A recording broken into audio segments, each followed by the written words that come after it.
अब देखिएगा ये एफ एक्स की वैल्यू दे रखी है, then the value of a, then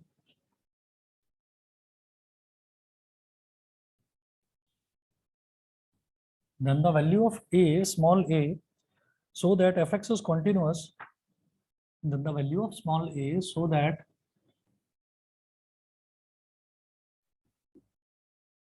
fx is continuous, so that fx is continuous at x is equal to pi by 4 is at x is equal to pi by 4 is option है 2 4 3 1।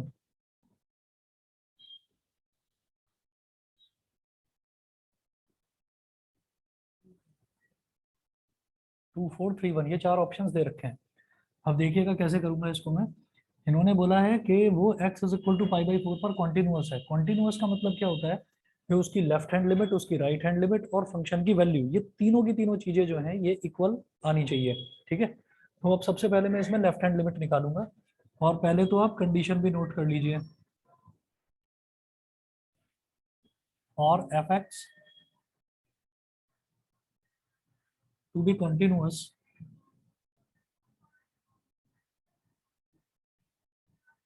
for fx to be continuous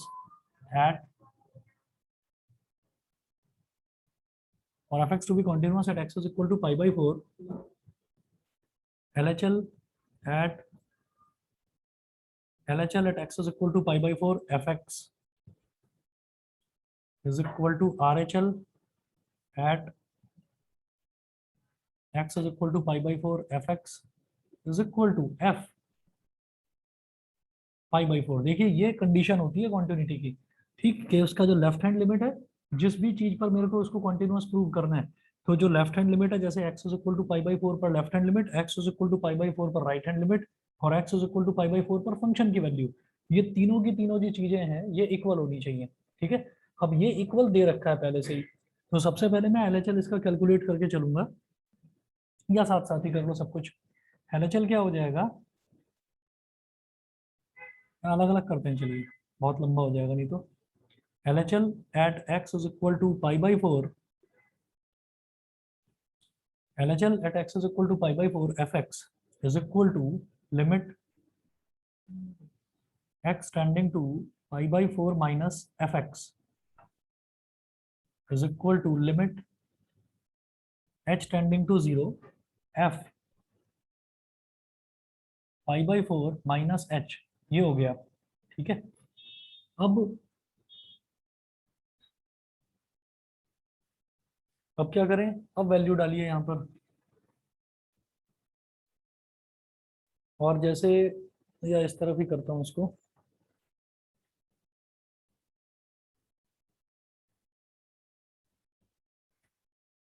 जैसे मान लो tan x minus cot X दे रखा है, तो tan x minus cot X जो है, इससे ज्यादा बेटर ये है कि आप इसको साइन और कॉस में कन्वर्ट कर लो। भाई tan x को क्या लिख सकते हैं, sin x upon cos x, और cot x को लिख सकते हैं cos x upon sin x। ठीक है, तो मैं इसको ऐसे बोलूंगा, limit h tending to 0,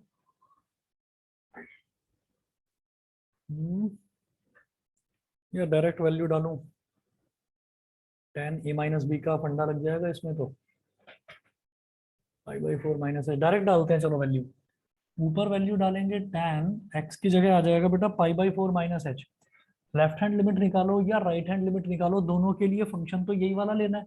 left hand limit का मतलब क्या है, when x tending to pi by 4 minus, यानी कि जब x पाई बाई 4 से थोड़ा सा छोटा होगा, मतलब पाई बाई 4 के इक्वल नहीं होगा, मतलब यही वाली वैल्यू लेनी है।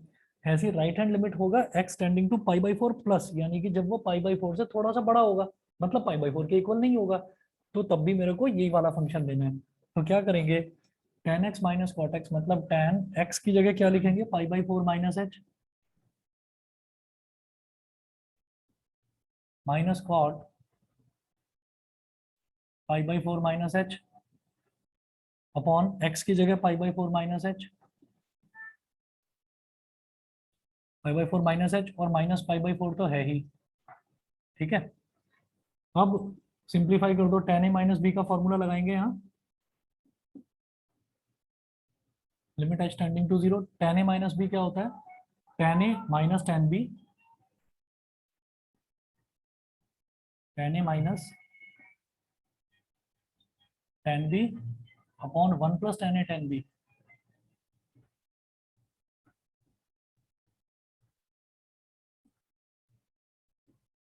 ठीक है, और माइनस, अच्छा ये जो ऊपर था minus pi by four plus pi by four, ये तो कैंसिल आउट हो गया। Cot pi by four minus h किस तरीके से होगा कि tan pi by four minus h का रेसिप्रोकल, तो ये जो tan pi by four minus h है इसी को आप पलट कर लिख दीजिए, तो cot pi by four minus h हो जाएगा। समझ रहे हैं कि नहीं भाई, cot pi by four minus H क्या होगा, tan pi by four minus h का रेसिप्रोकल। तो ये जो tan pi by four minus H लिखा है इसको पलट कर लिख दो,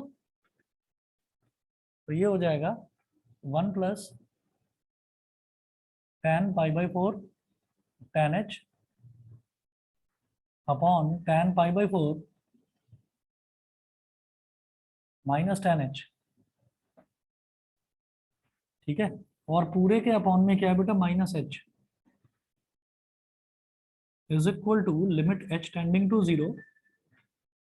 tan पाई बाई फोर का मतलब क्या होता है, 1, तो न्यूमरेटर में इधर आया बेटा 1 माइनस एच, और डिनोमिनेटर में क्या है, tan पाई बाई फोर का मतलब सॉरी 1 माइनस, एक मिनट रुको, 1 माइनस tan h, हाँ tan x माइनस वाई, क्या वही तो लगाया, tan x माइनस वाई तो लगाया, tan x minus tan y upon 1 plus tan x tan y, वही तो लगाया। डिनोमिनेटर में क्या हो जाएगा, 1 प्लस tan h माइनस, यहाँ पर क्या है, tan पाई बाई फोर होता है 1, तो 1 प्लस tan h हो गया।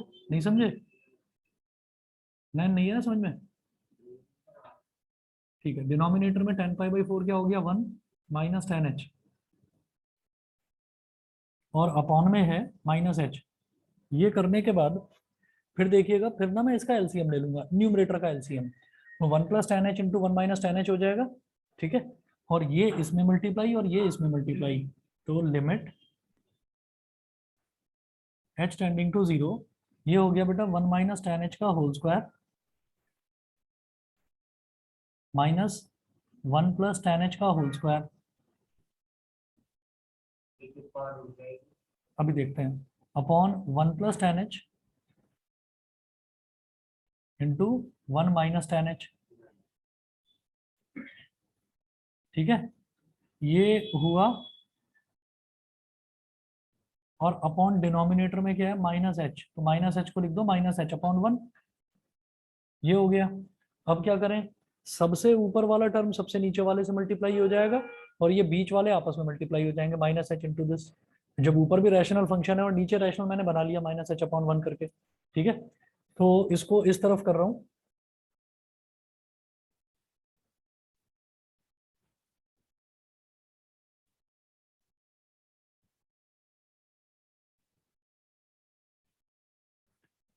तो ये हो जाएगा हमारे पास limit h tending to zero, numerator में अब बचेगा मेरे पास 1 माइनस tan h का whole square minus 1 plus tan h का होल स्क्वायर इंटू 1, तो 1 को तो करने की कोई जरूरत नहीं, और ये बीच वाले ये आपस में मल्टीप्लाई हो जाते हैं, तो 1 plus tan h into 1 minus tan h क्या हो जाएगा, 1 minus tan square h, 1 minus tan square h। ऊपर चाहे तो एक्सपैंड करो, चाहे तो मैं ऐसे कर सकता हूँ कि ए स्क्वायर माइनस बी स्क्वायर, तो ए प्लस बी इंटू ए माइनस बी कर दूँ। तो अगर मैं ए प्लस बी करता हूँ, limit h tending to zero, 1 minus tan h plus, और नीचे माइनस एच भी आएगा ना। सॉरी सॉरी, हाँ नीचे माइनस h भी आएगा, हाँ minus h, 1 plus tan h into 1 minus tan h into 1 plus tan h, ये हो गया multiplied by 1 minus tan h और minus 1 minus tan h, minus 1 minus tan h, bracket बंद, और अपॉन डिनोमिनेटर में minus h into 1 minus tan square h। अब देखिए minus tan h और plus tan h cancel out हो गया। ठीक है, अब ये क्या हो जाएगा, limit h tending to zero, 1 plus 1 हो गया 2, और इधर क्या होगा, -1 और +1 कैंसिल आउट हो जाएगा, -tan h कितना हो गया, माइनस का 2 tan h और अपॉन में -h 1 माइनस tan²h, माइनस से माइनस कैंसिल आउट हो गया, 2 इंटू 2 कितना है 4, 4 को निकाल लो लिमिट से बाहर, limit h tending to 0, bracket में लिखिए tan h upon h multiplied by, ये ऑनलाइन वालों को दिखाई दे रहा है ना, tan h upon h multiplied by, हाँ 1/1 माइनस tan²h। अब आप समझ गए होंगे कि इतना जो है, इतना वाला पोर्शन, ये जो tan h अपॉन h है तो 1 हो जाएगा, ठीक है। फॉर्मूला होता है limit theta tending to 0 tan theta upon theta 1 हो जाता है, तो ये तो 1 हो गया, और बाकी में आप h डाल दो तो क्या हो जाएगा, 4 तो अपनी जगह था ही जो लिमिट से बाहर ले लिया था, 4 मल्टीप्लाइड बाई इसका tan h अपॉन h का क्या बन गया 1 इंटू 1/1 माइनस tan²0, भाई tan 0 तो 0 ही होता है, tan²0 भी 0, 1 माइनस 0 1 हो गया, रिजल्ट आ गया 4। तो इसका सही ऑप्शन है ऑप्शन बी। ऐसा क्यों, क्योंकि मैंने तो अभी लेफ्ट हैंड लिमिट ही निकाला ना, लेफ्ट हैंड लिमिट फंक्शन के इक्वल होगा, यानी कि जब x इज इक्वल टू π/4 होगा तो फंक्शन की वैल्यू सीधा सीधा a है, ठीक। और a की वैल्यू ही तो वो पूछ रहे हैं, तो a की वैल्यू LHL के इक्वल ही होगी, RHL निकालोगे तो भी यही आएगा जब कॉन्टिन्यूअस है। समझ गए कि नहीं, बोलो। हाँ हाँ कोई बात नहीं, बताइए जी, क्लियर है, ऑनलाइन वाले बच्चे बताएं, Aishwarya, yes Ishaan, sir. Okay, Priyanshu, Kanishka, आराम से, हो गया, ठीक है, चलिए जी, ठीक है।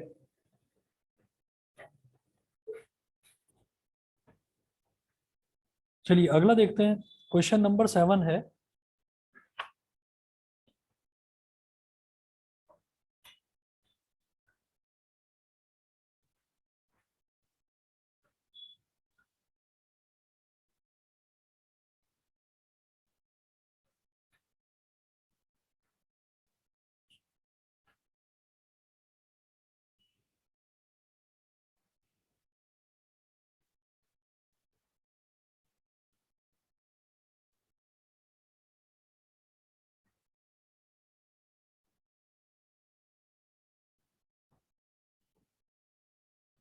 Question 7, the function f(x) is equal to sin x upon x,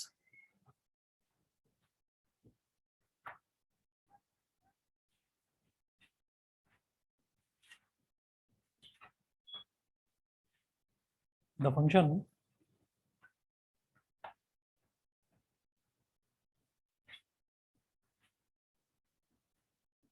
f(x) is equal to sin x upon x plus cos x,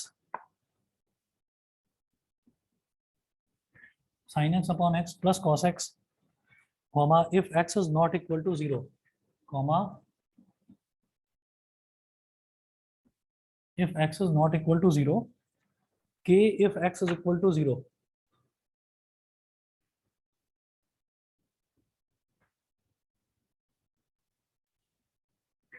k if x is equal to 0 is continuous at x is equal to 0,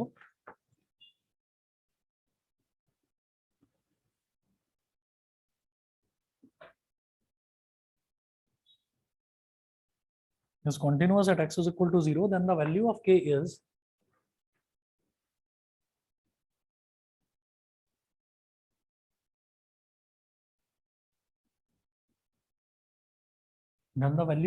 is option A है 3 2 1 1.5,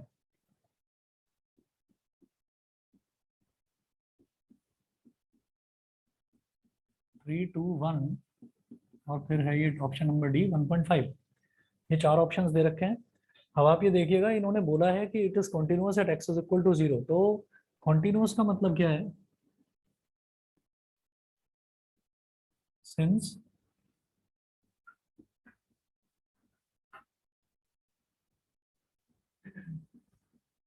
f(x) is continuous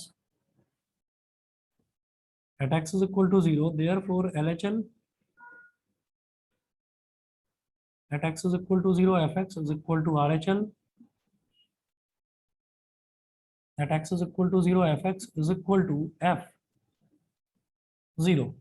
ठीक है, अब जो f0 है, f0 की value तो सीधा सीधा k है, वो k की ही तो वैल्यू पूछ रहे हैं। तो मेरे को क्या करना है, आप चाहे LHL निकालो चाहे RHL निकालो, है तो सब कुछ इक्वल ही ना। वही ऑनलाइन वालों को दिखाई दे रहा है, इधर लास्ट में इज इक्वल टू f0 लिखा है मैंने। ठीक है, तो यस चाहे, सर आप देख। हाँ जी, चाहे LHL निकालिए चाहे RHL निकालो। तो जैसे इससे पहले वाला क्वेश्चन था, उसमें मैंने LHL निकाला था, एक बार RHL निकाल कर देख लेते हैं। ठीक है, तो RHL निकाल लेते हैं।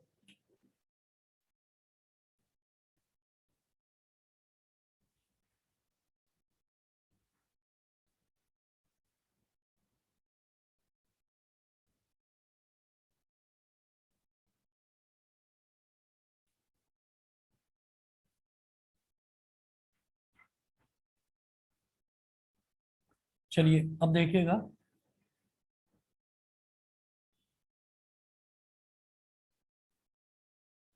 हाँ जी, तो RHL निकालते हैं। चलिए RHL at x is equal to 0 fx is equal to limit x tending to 0 plus fx is equal to limit h tending to 0 f0 plus h is equal to limit h tending to 0 fh। fh क्या हो जाएगा, ये वही है कि zero से बड़ी वाली वैल्यू, मतलब जीरो के इक्वल तो नहीं है ना। जब जीरो के इक्वल नहीं है तो इसका मतलब यही वाली वैल्यू लेनी है। तो वैल्यू डालिए limit h tending to 0 sine h upon h plus cos h। ये हो गया। अब इनको सेपरेट करके लिख लो। ये ऐसे हो जाएगा limit h tending to 0 sine h upon h, एक ब्रैकेट में इसको लिख लो। मतलब अगर प्लस हो, एडिशन हो, सब्ट्रैक्शन हो, मल्टीप्लिकेशन हो, डिवीजन हो, तो मैं लिमिट्स को स्प्लिट करके अलग अलग लिख सकता हूँ। ठीक है, तो इस पर लिमिट h टेंडिंग टू 0 अलग, इसका लिमिट h टेंडिंग टू 0 अलग। बीच में प्लस का साइन है तो प्लस का साइन लगा दीजिए। Plus limit h tending to 0 cos h, cos h limit h tending to 0 sine h upon h क्या होता है 1 plus limit h tending to 0 cos h, सीधा सीधा ये भी 1। 1 plus 1 is equal to 2 is equal to क्या है f0। और f0 किसके इक्वल दे रखा है, k के इक्वल दे रखा है, तो k की वैल्यू 2 आ गई। k की वैल्यू 2 आ गई, ऑप्शन बी। ठीक है, तो जानबूझकर मैंने RHL करवाया। पिछली बार हमने LHL करा था, हमने कहा चलिए इस क्वेश्चन में RHL करके देख लेते हैं। बताइए क्लियर है, ऑनलाइन वाले बच्चे बताएं, Priyanshu, yes sir. Ishaan, Kanishka, yes sir. समझ गए। Yes sir. चलिए जी, ओके, अगला देखते हैं। क्वेश्चन नंबर 8 फिर से ग्रेटेस्ट इंटीजर फंक्शन का है।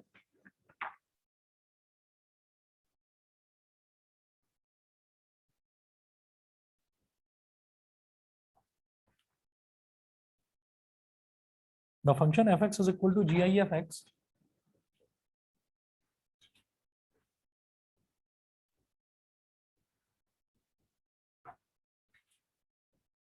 gi of x मतलब ये स्क्वायर ब्रैकेट के अंदर x लगा दीजिए।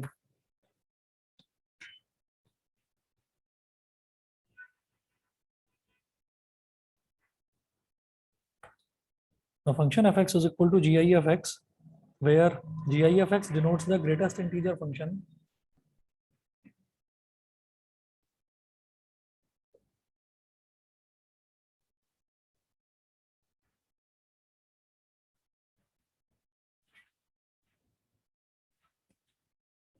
denotes the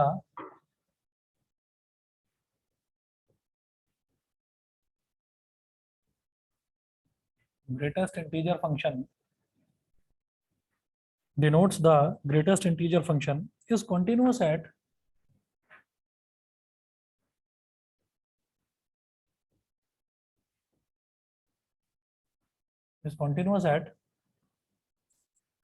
ऑप्शन ए है 4, बी है -2,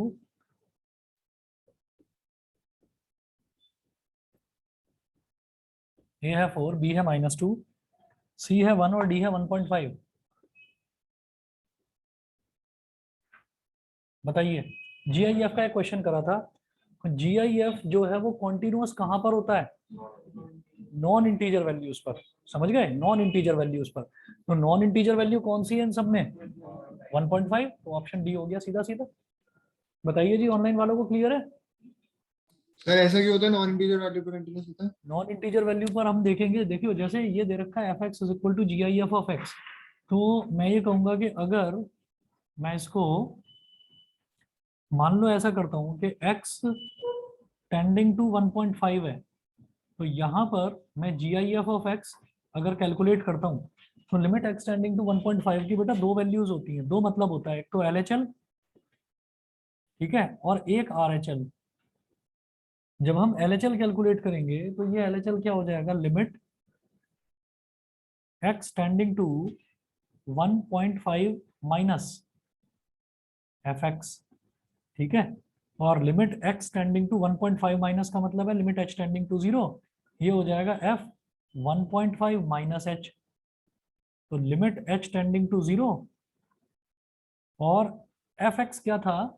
GIF ऑफ x। तो GIF के अंदर लिख दो 1.5 माइनस h। अब h एक बहुत छोटी सी वैल्यू है, 1.5 में से अगर मैं h सब्ट्रैक्ट कर दूंगा तो 1.4 आ जाएगा। रिजल्ट क्या आएगा फिर? 1। रिजल्ट तो 1 ही आएगा, बताओ भाई। हाँ सर। 1.5 में से बहुत छोटी सी वैल्यू मैंने सब्ट्रैक्ट कर दी। मैंने ये बोला कि लिमिट h टेंडिंग टू 0 है, और बल्कि अब तो h टेंडिंग टू 0 हटाइए, सीधा 1.5 माइनस h कर दिया तो ये आ गया, सोचो 1.49999 शायद ये आ गया। 1.5 से जस्ट छोटी वैल्यू तो भी रिजल्ट क्या आएगा? 1। इसी तरह से अगर मैं RHL निकालता हूँ, अगर हम RHL निकालते हैं तो RHL के केस में बेटा ऐसे हो जाएगा, लिमिट h टेंडिंग टू 0 और यहाँ हो जाएगा 1.5 प्लस h। प्लस h का मतलब वैल्यू क्या हो जाएगी? सोचो 1.51111 ऐसे कुछ। तो ये हो गया GIF 1.51111 ऐसे हो गया कि उसमें जरा सा कुछ हमने ऐड कर दिया, तो रिजल्ट हमारा इस केस में भी 1 ही आएगा। समझ रहे हैं? तो जब LHL भी इक्वल, RHL भी इक्वल और GIF ऑफ 1.5 निकालो, GIF ऑफ सिंपली 1.5, तो ये भी 1। तो तीनों वैल्यू इक्वल कहां पर आएंगी? केवल नॉन इंटीजर वैल्यूज पर ही आएंगी। समझ गए? Okay sir. हाँ, वो हमने पिछली बार लास्ट में यही वाला क्वेश्चन करा था। चलें आगे, सभी को क्लियर है? हाँ सर। ठीक है। चल, किसकी? 3/3 की 3/1 से हो जाएगी। रिजल्ट आएगा 3/1। पहली मैट्रिक्स का कॉलम और दूसरी मैट्रिक्स का रो वो इक्वल होना चाहिए। तो 3/3 का कॉलम जो बाद में लिखा रहता है वो कॉलम है, वो 3 है, और 3/1 का रो जो पहले लिखा हुआ है वो 3 है। दोनों इक्वल है, तो रिजल्टेंट मैट्रिक्स 3/1 की आएगी। ठीक है। अच्छा, मैं अगला क्वेश्चन नोट कर रहा हूँ, ये भी GIF वाला है। ये भी GIF वाला है, तो आप बताना कि इसका आंसर क्या हो सकता है। मैं क्वेश्चन नंबर 9 नोट कर रहा हूँ। The number of points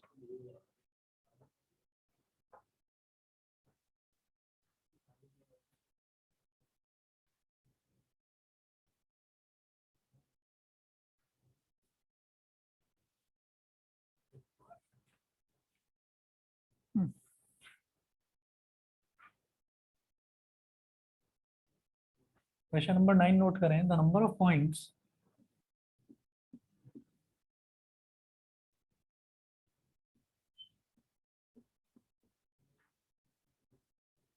the number of points at which the function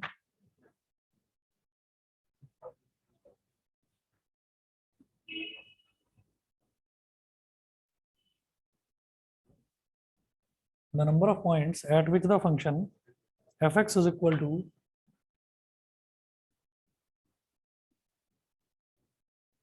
1 upon x minus GIF of x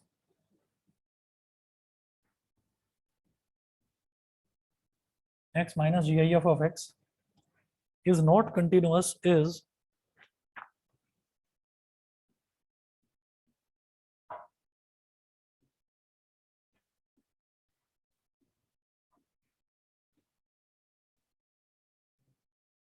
option A. Option A है 1 2 3 और none of these?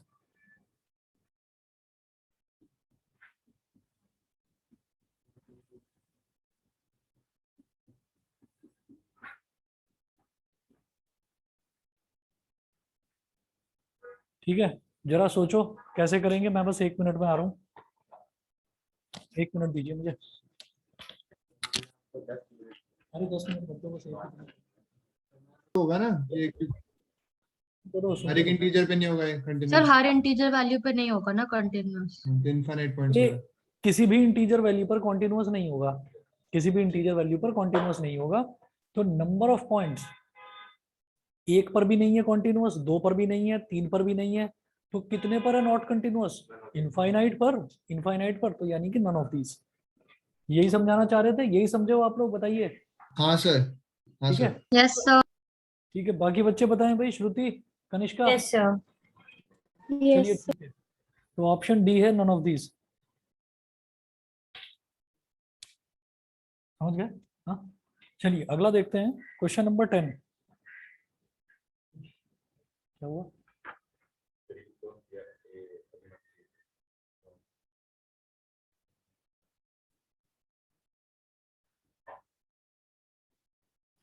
Question number 10 देखिएगा। The function given by f x is equal to 10x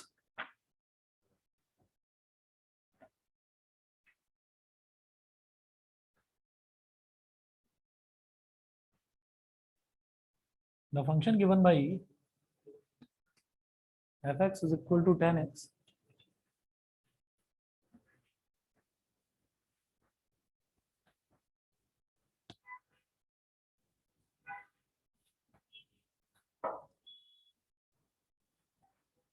the function given by fx is equal to 10x is discontinuous on the set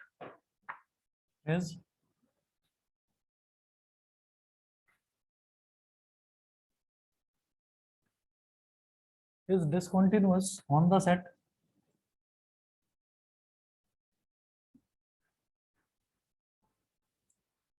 option A है, option A है n pi, n pi such that n belongs to z,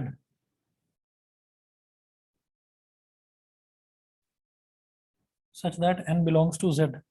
ठीक है, z होता है हमारा integers. Option b है 2n पाई,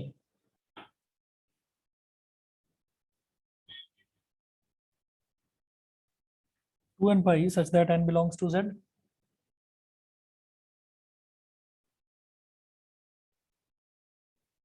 option c है 2n plus 1 pi by 2।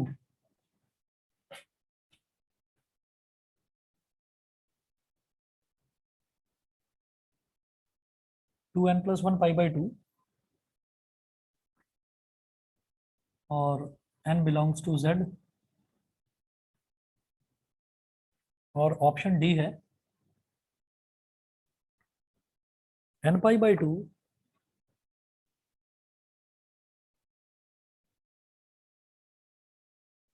such that n belongs to z। ठीक है, ये 4 ऑप्शंस दे रखे हैं। वो पूछ रहे हैं कि एफ एक्स हमारा डिसकॉन्टिन्यूअस कहाँ पर होगा, कौन से सेट में होगा। हर एक में वैल्यू डालकर देख लो, 3-4 वैल्यू से ही समझ में आ जाएगा।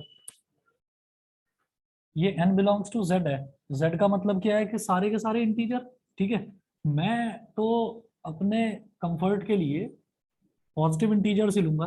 भाई हम तो कोई भी ले सकते हैं ना, पॉजिटिव ले लो, नेगेटिव ले लो, कोई भी इंटीजर ले लो आप। तो हम नेगेटिव ना लेकर बिना मतलब अपना काम क्यों बढ़ाएं, हम पॉजिटिव इंटीजर्स ले लेते हैं, सभी पर उसको सेटिस्फाई करना चाहिए। तो अगर मैं ऑप्शन ए की बात करूं, और ध्यान दीजिए कि वो कॉन्टिन्यूअस नहीं पूछ रहे, वो डिसकॉन्टिन्यूअस पूछ रहे हैं। तो अगर मान लीजिए मैं ऑप्शन ए की बात करूं n पाई, तो यहाँ पर ये दे रखा है कि fx is equal to 10x is discontinuous on the set n pi. n पाई का मतलब क्या है?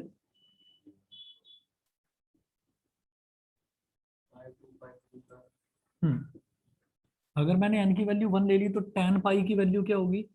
For n is equal to 1, ये जो वैल्यू है ना, ये ब्रैकेट के अंदर, कर्ली ब्रैकेट के अंदर जो वैल्यू रखी जाती है वो x की वैल्यू ही होती है। जो सेट में जो वैल्यू रखी जाती है वो x की वैल्यू होती है, तो इसका मतलब x की जगह आपको n पाई ले लेना है। तो ऑप्शन ए में हम ये देखेंगे, ये हो जाएगा आपका एफ एन पाई, क्या हो गया, tan n पाई। ठीक है, तो अब आप ये देखिएगा, अगर n की वैल्यू 1 है तो tan पाई क्या होता है, 0। 0 ये कैसे पता चला, हम कहेंगे हमें तो याद नहीं है ऐसे tan पाई क्या है, लेकिन sin पाई और cos पाई तो पता है ना। तो sin पाई अपॉन cos पाई बोल दोगे इसको। देखो cos पाई तो -1 होता है, कोई बात नहीं, लेकिन sin पाई तो 0 होता है। पाई के जितने भी इंटीजर मल्टीपल्स हैं, जितने भी इंटीजर मल्टीपल्स हैं, sin 1 पाई, sin 2 पाई, sin 3 पाई, sin 4 पाई, sin 5 पाई, जितने भी हैं, ऑड हो चाहे इवन हो, सारे के सारे 0 होते हैं। तो ये क्या हो जाएगा, 0।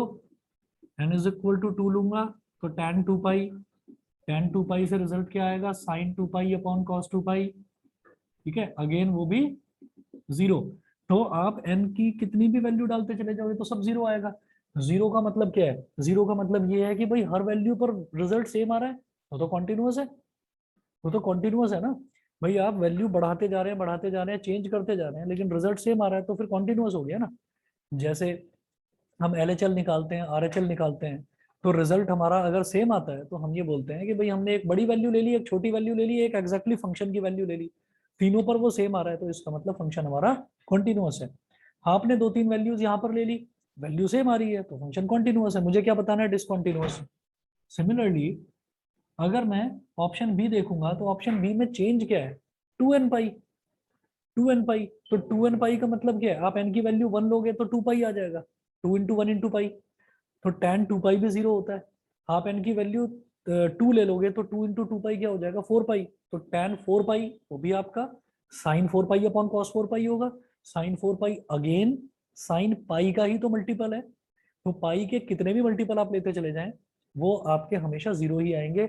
हाँ, cos में याद रखना कि cos के इवन मल्टीपल्स जो होते हैं वो +1 होते हैं cos पाई के, जैसे cos 2 पाई, cos 4 पाई, cos 6 पाई, ये सारे के सारे +1 होंगे। और जो पाई के ऑड मल्टीपल्स होंगे, जैसे cos पाई -1, cos 3 पाई -1, cos 5 पाई -1, वो होता है। सभी को क्लियर है, ऑनलाइन वाले बच्चे बताएं, इतना बी वाला करके दिखाने की जरूरत तो नहीं है। हाँ सर। एक मिनट रुको, एक मिनट बस ये कंप्लीट करूं फिर बताता हूं। उसके बाद देखिएगा बी वाला भी बिल्कुल सेम है, ऐसे ही मैं सी वाला चेक करता हूँ, 2n+1 पाई/2, यहाँ पर लफड़ा है। कैसे, आप ये देखिएगा, ये हो जाएगा, जो भी हमारा फंक्शन है उसको मैं सीधा बोलता हूँ f 2n+1 पाई/2, यहाँ वैल्यू चेंज आएगी, कैसे, 2n+1 इंटू पाई/2 ये है।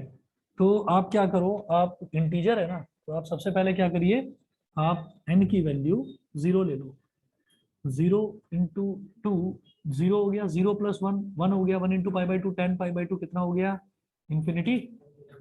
अगला देखो, ये मैंने लिया n इज इक्वल टू 0 के लिए, n इज इक्वल टू 1 के लिए ट्राई करिए, तो क्या हो जाएगा, tan 2 इंटू 1 कितना हो गया, 2, 2+1 3, 3 पाई/2, tan 3 पाई/2, 3 पाई/2 क्या होगा, 3 पाई/2 आ जाएगा बेटा माइनस इंफिनिटी। अब सोचोगे कि ये कैसे, 3 पाई/2 का मतलब क्या है, 270 डिग्री, तो ये हो गया sine 270 degree upon cos 270 degree, और साइन 270 डिग्री होता है बेटा -1 और कॉस 270 होता है 0, तो ये हो गया माइनस इंफिनिटी। तो एक बार इंफिनिटी आएगा, एक बार minus infinity, infinity minus infinity, नहीं समझ में आए, बताऊं क्या, क्वाड्रेंट रूल के हिसाब से बताऊं। हाँ अभिनव, जानते हो भाई 270 डिग्री क्या हो गया, 270 डिग्री ऐसे हो गया, इस तरफ कर रहा हूं मैं। हाँ देखो, अगर किसी और को, बच्चे को दिक्कत है तो प्लीज पूछ लीजिए, मैं ये समझाना चाह रहा था। हाँ तो बता तो रहा हूँ, 0 डिग्री, ये 90 डिग्री हो गया, ये 180 डिग्री हो गया। नहीं भाई हंसने की जरूरत नहीं है, किसी को भी नहीं आता है तो प्लीज पूछ लीजिए। 270 डिग्री, 360 डिग्री। अब देखो, जब हम साइन की बात करते हैं ना, अगर मैं सिर्फ साइन की बात कर रहा हूँ तो साइन आएगा 90 पर +1, 270 पर -1। फिर एक बार दोबारा घूमो, दोबारा घूमकर अब आप क्या आओगे 360 प्लस 90, समझ रहे हो? 360 डिग्री तक तो हमने पूरा एक राउंड कंप्लीट कर लिया, 360 प्लस 90 यानी कि 450 डिग्री भी इधर ही आएगा, फिर से +1, ठीक है। 270 जब आप यहाँ पर आ जाएंगे तो आप कैसे यहाँ क्या करोगे, 270 में आपको 360 ऐड कर देना है, तो 270 में जब 360 ऐड करेंगे कितना हो जाएगा, 360 प्लस 70 430, ये हो जाएगा 630। तो 630 डिग्री मतलब वो ऑल्टरनेट +1 -1 +1 -1 आता जाएगा साइन में। कॉस में π/2 के कितने भी मल्टीपल हो, इवन हो या ऑड मल्टीपल हो, वो हमेशा 0 आएगा, सही है। इसी तरीके से साइन पाई के कितने भी मल्टीपल हो, ऑड हो या इवन हो, हमेशा 0। कॉस पाई के जितने भी मल्टीपल्स हैं वो कॉस पाई के ऑड मल्टीपल्स सारे के सारे आएंगे -1, और कॉस पाई के इवन मल्टीपल्स जितने भी हैं वो सारे के सारे आएंगे +1, ठीक है। अरे सभी को क्लियर? ऑनलाइन वाले बच्चे बताएं। Yes sir. ठीक है, चलिए जी, फिर आप आज रावण दहन देखिए, दशहरा एंजॉय करिए, ठीक है। आज के लिए इतना ही। और ये वाला चैप्टर जो मुझे लगता है टर्म 1 में ये वाला चैप्टर सबसे ज्यादा ध्यान देने वाला है, कॉन्टिन्यूटी एंड डिफरेंशियबिलिटी, ठीक है। तो इस चैप्टर पर जरा फोकस कर लीजिए और क्वेश्चंस इसके प्रैक्टिस करो, ठीक है। जो भी डाउट होगा वो आप बताइएगा मेरे को, और मैट्रिसेस डिटर्मिनेंट्स का टेस्ट जो है ना वो आपका नेक्स्ट वीक रखूंगा मैं, ठीक है। आज आप देख लीजिए, पहले से ही मतलब कई अलग अलग बच्चों के मैसेजेस आ गए थे कि हम आ नहीं पाएंगे आज, क्योंकि फ्राइडे है, फिर सैटरडे संडे तो ज्यादातर बच्चे कुछ होम टाउन वगैरह अपने इधर उधर निकल गए, तो इस वजह से आज टेस्ट नहीं रखा, नेक्स्ट वीक रख लूंगा, ठीक है। चलिए जी, okay. Thank you sir. Thank you sir.